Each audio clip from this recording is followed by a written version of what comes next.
গোপাল ঠাকুরের জন্য সিংহাসন বানিয়েছি। দেখো সিংহাসনটা প্রথমে শোলাটা কেটে এরকম বানিয়েছি, তারপর শোলাটার উপর কাগজ দিয়ে অব্র দিয়ে ডিজাইনটা তৈরি করেছে।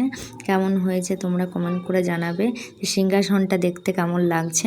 কিন্তু এটা করতে অনেক টাইম লেগেছে, আমরা বাড়িতেই বানিয়েছি এই সিংহাসনটা।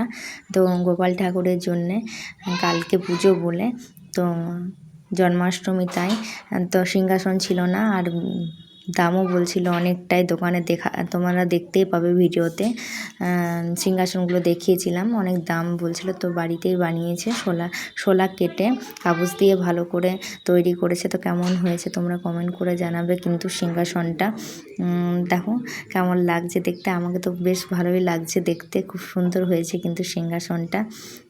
তোমরা জানিও হ্যাঁ কমেন্ট করে যে সিংহাসনটা বানানো কেমন হয়েছে, মানে ডিজাইনটা কেমন লাগছে দেখতে, ঠিক আছে? তো দেখো তোমাদের ভালো করে দেখিয়ে দিচ্ছি, একটু বড় করেই বানানো হয়েছে। আমার ঠাকুরটা একটু বড়, তাই ওইখানে রাখবো বলে, ঠিক আছে।